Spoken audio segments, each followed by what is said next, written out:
आस्था channel के माध्यम से जितने लोग कथा सुन रहे हैं, फेसबुक यूट्यूब पर जितने कथा सुन रहे हैं और कुबेरेश्वर धाम में जितने कथा सुन रहे हैं, आप में से कितने लोग हैं जो पूर्णिमा का व्रत करते हैं? जो माताएं करती हो जरा हाथ उठाइए। पूर्णिमा का व्रत जो करती है, करते हो ना आप लोग? रखिए याद। अब पूर्णिमा के व्रत में आपने कई बार किताब पढ़ी होगी पूर्णिमा की, या आपने व्रत किया होगा, या पूर्णिमा का व्रत आप धारण करे होगे, तो उसमें पूजन कौन से भगवान की होती है? पूर्णिमा के व्रत में किस भगवान की पूजन होती है? तो कहा पूर्णिमा के व्रत में केले के खंभ लगाकर पूर्णिमा का जो उद्यापन होता है, पूर्णिमा की जो पूजन होती है, उस पूजन में शंकर और पार्वती की पूजन की जाती है,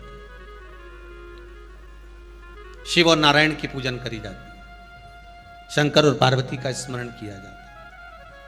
किसकी पूजन होती है? शिव पार्वती।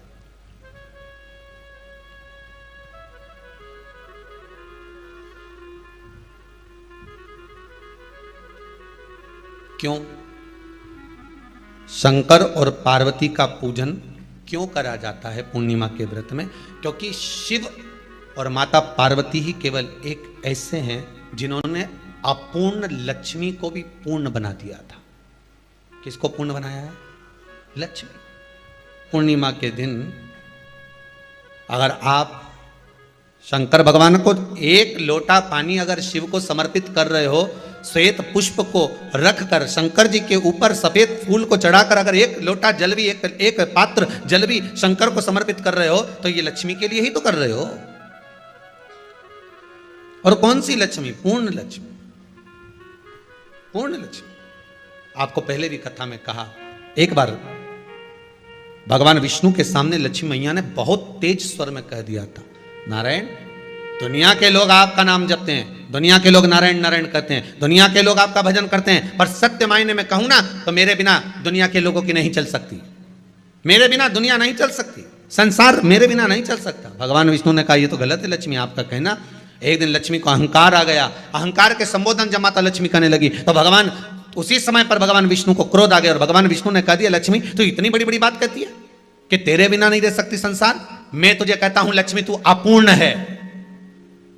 तू अपूर्ण है तो पूर्ण कब हो गई?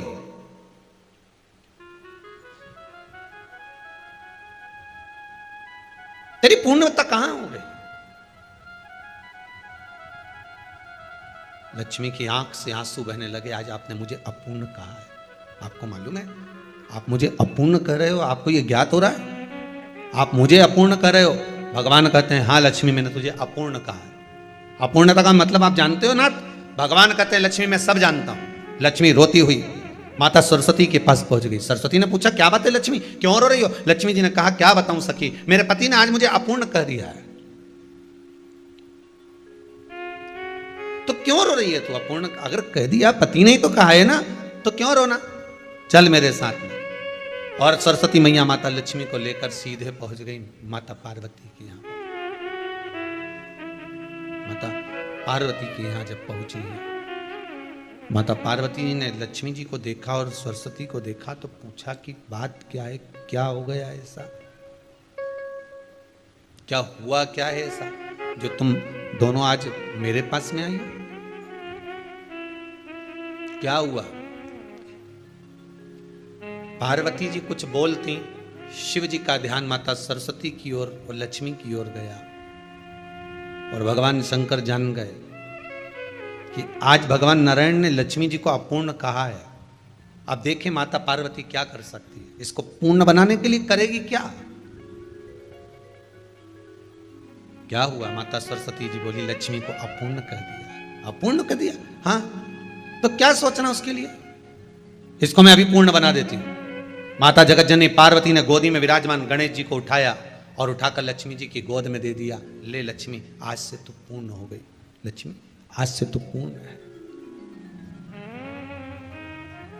गोदी में जब तक संतान नहीं है तो नारी को लोग अपूर्ण समझते हैं, पर माता पार्वती जी ने संपूर्ण ब्रह्मांड में एक सिद्धता प्रदान कर दी कि अपने गोदी के लाल को, अपने गोदी के पुत्र को माता ने लक्ष्मी की गोद में देखकर लक्ष्मी को पूर्ण बना दिया। वो दिन कौन सा था? पूर्णिमा का दिन था। पूर्णिमा के कितने व्रत होते हैं? बोलते जाओ जरा, जल्दी जल्दी बोलो। पूर्णिमा के नारियों को, स्त्रियों को अखंड सौभाग्य के लिए, जो नारी वैधव्य नहीं होना चाहती है उस नारी को पूर्णिमा के कितने व्रत करना चाहिए? जिस नारी के यहाँ संतान नहीं हो, औलाद नहीं हो, उसको पूर्णिमा के कितने व्रत करना चाहिए? जिस नारी का पुत्र, पति बहुत बीमारी से ग्रसित हो, लग रहा हो कि ये मेरा बेटा बहुत बड़ी बीमारी में घिरा हुआ है, तो नारी को कितने व्रत करना चाहिए? स्वयं भगवान कृष्ण ने माता यशोदा को द्वापर में भी बताया है कि पूर्णिमा के 32 व्रत होते हैं। कितने व्रत होते हैं? 32।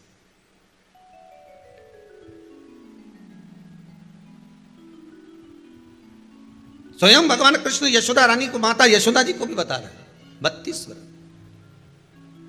अब आपको किसी ने बता दिया होगा कि 8 कर लो, 7 कर लो, 6 कर लो, 12 कर लो, इसलिए आपने बोला कि 12 कर लीजिए, 32 कर लीजिए। अरे यहां तो द्वापर की कथा भी कहती है। यशोदा जी ने एक बार भगवान कृष्ण को रोक कर कह दिया, ए कन्हैया रुको। कन्हैया बोले, बोलो मां क्या बात है?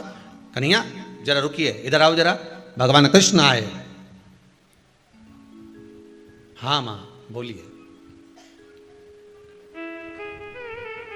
किस जगह का प्रसंग है ये? जिस समय पर राधा रानी कुरुक्षेत्र में नंद बाबा और यशोदा जी को लेकर कुरुक्षेत्र के कुंड में, ब्रह्म सरोवर में स्नान कराने के लिए लेकर जाती है, ग्रहण का समय पर। और जब भगवान कृष्ण उस कुरुक्षेत्र के उस सरोवर में स्नान करने आते हैं, तब यशोदा जी ने अपने लाला से प्रश्न किया है, पूछा है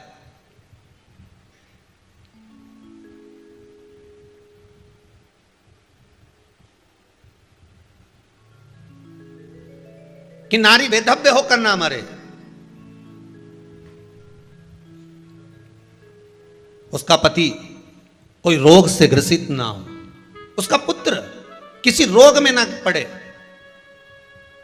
अरे भाई कितना सुंदर संवाद लिखा है। अगर किसी माता का पुत्र मान लो किसी नशे में डूबा हुआ है, कोई नशा कर रहा है और गलत नशा है, आपको लग रहा है कि ये नशे में डूबा हुआ है, आपको लग रहा है कि ये गलत जगह पर डूब गया है, आपको लग रहा है कि मदिरापान में, मांसाहार में या अधिक गांजा आदि का जो भी नशे होते हैं, जितने भी नशे, उसमें डूब चुका है। और माँ उसको समझा रही है, तू नशे में मत डूब, तू इस काम को मत कर, तू ये गलत कर्म मत कर। माँ उसको समझा कर हार गई। तो मेरा माताओं से निवेदन है, आप उसको समझाना बंद कर दो, एक काम करना प्रारंभ कर दीजिए। हमें जो शिव महापुराण के माध्यम से शास्त्र कह रहा है कि आप 32 पूर्णिमा के व्रत प्रारंभ कर दो।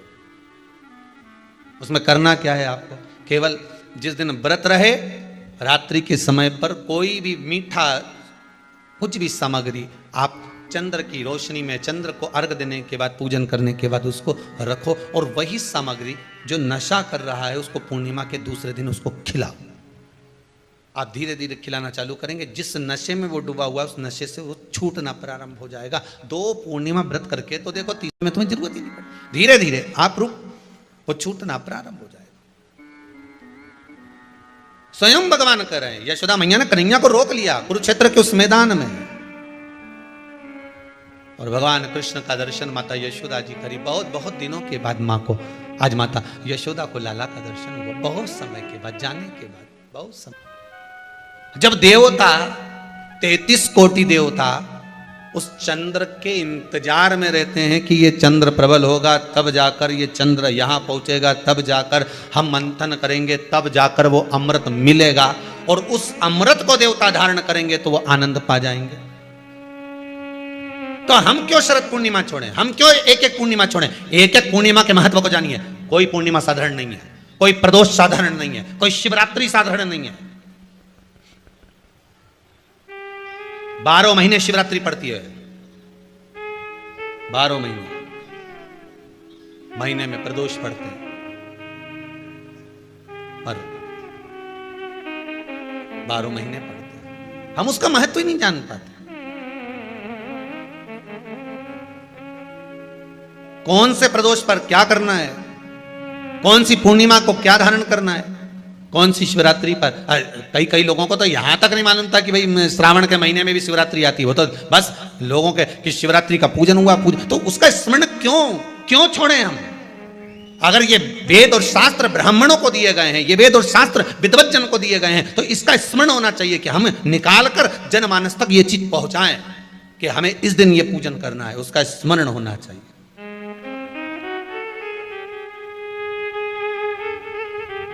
और वो सुख देने वाला। भगवान कृष्ण से यशोदा जी ने पूछा तो भगवान कृष्ण ने कहा, मां पूर्णिमा का व्रत अगर नारी 32 पूर्णिमा धारण कर लेती है तो वो नारी बेधव्य होकर नहीं जाती। पर आप लोग व्रत जो करते हो ना, जो भी व्रत आप लोग उठाते हो, सोमवार का व्रत जैसे किसी माता जी ने उठा लिया और वो उठाने के बाद, हम तो शादी नहीं हुई थी ना जब भी सोमवार व्रत करते थे, अब शादी हो गई अभी भी हम सोमवार का व्रत कर रहे हैं, करे जा रहे हैं, पर उसका कोई उद्यापन नहीं करा, कोई संकल्प नहीं लिया गया कि मैं 5 करूंगी कि 16 करूंगी कि 25 करूंगी कि 31 करूंगी कि 21 करूंगी। इसलिए पूर्णिमा व्रत का विधान में कहा गया कि 32 पूर्णिमा का पहला संकल्प होना चाहिए। उसके बाद आपकी 32 पूरी हो जाए, फिर आप दूसरे और व्रत कर लो, फिर 32 कर लो, फिर 32 कर लो, पर उसमें पूर्णता का भाव। अभी तक किसी के सोमवार और गुरुवार और शुक्रवार के व्रत ही पूर्ण नहीं हुआ, अभी तक चल रहा है, अभी तक चल रहे हैं। हम तो सोमवार का व्रत करते हैं, हम तो शनिवार करते हैं, अब शनिवार करते करते 4 साल हो गए, 6 साल हो गए, 5 साल हो गए। भगवान को तो थोड़ा बहुत कुछ खिला पिला के उनको एक बार तो विश्राम दे। ये जितनी पूर्णिमा के व्रत हैं, जितने 12 महीने जो पूर्णिमा पड़ती है, पूनम पड़ती है, ये भले दुनिया के लोग कहते हैं कि ये भगवान राधा और कृष्ण से संबंध रखते हैं, सीता राम जी से संबंध रखते हैं, राम और कृष्ण से संबंध रखते हैं, पर इनका यदि सही संबंध समझा जाए, इनके सही संबंध का यदि स्मरण करा जाए, इनके सही संबंधों का यदि वर्णन किया जाए, तो शिव और चंद्रमा के जो मिलन का केंद्र बिंदु है वही पूर्णिमा है।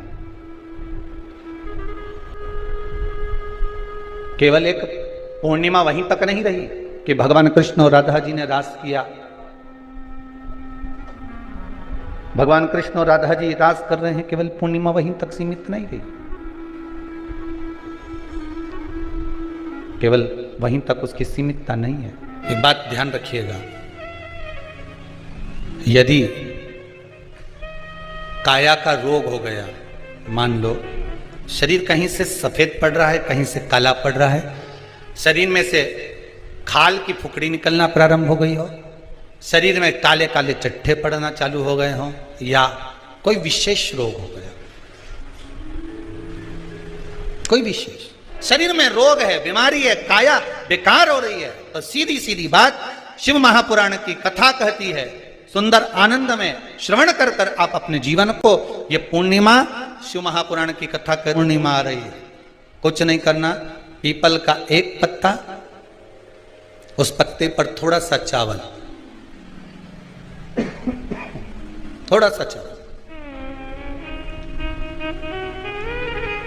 पूर्णिमा की रात्रि को अपने हाथ में लेकर, अपने नयनों से लगाकर, शरीर पर से स्वयं उतारकर उसको दरवाजे के पास रख दीजिए। पूर्णिमा की रात्रि को पूर्ण होने पर उस चावल को दूसरे दिन सूंघ कर बहते हुए पानी में डाल दीजिए। महाराज कितने भी रोग से ग्रसित हो गए, पीपल का एक पत्ता 52,000 ब्राह्मण की साक्षी कराता है। महाराज बहुत ध्यान देना, पीपल के वृक्ष में स्वयं नारायण का, मेरे कृष्ण का वास है। स्वयं भगवान गीता के अंतर्गत कहते हैं कि मैं पीपल का वृक्ष हूं, नारायण उसी में। 52,000 ब्राह्मणों का वासा एक पीपल के पत्ते में होता है। और आपको पहले भी कथा में कहा, गाय, ब्राह्मण, बहन, बेटी, ये सब काल का हरण करने वाले, काल को हरने वाले हो, रोग को मिटाइए। शिव का स्मरण करो। पूर्णिमा के दिन चावल का एक आखा दाना जानते हो, पूरा खंडित चावल नहीं, कितना चावल, एक दाना चावल का शंकर भगवान के शिवलिंग पर समर्पित करिए। एक बेलपत्र जिसका डंडी का मुख अपनी ओर हो, जहां से चावल चढ़ाया है, उस चावल के ऊपर अपनी कामना कर कर रख दीजिए और चंद्रमौली भगवान का स्मरण करिए। कौन से भगवान? शंकर भगवान का सर्वश्रेष्ठ सुंदर नाम है चंद्रमौली।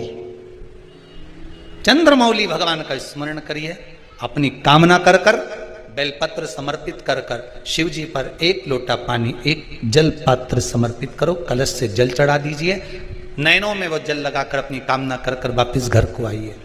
अगली माँ आएगी, जो कामना करी है मेरा चंद्रमौली भोलेनाथ उसे पूर्ण कर ही देगा। शिव उपासना के लिए जितनी 12 महीने में पूर्णिमा पड़ती है, एक एक पूर्णिमा का व्याख्यान वर्णन करेंगे। आज तो कथा का महत्तम दिवस है, पहला दिवस है, तो हम उसको महत्व समझें कि पूर्णिमा का महत्व क्या है, हम उसका महत्व समझें कि शंकर और चंद्र का रिश्ता क्या है, संबंध क्या है।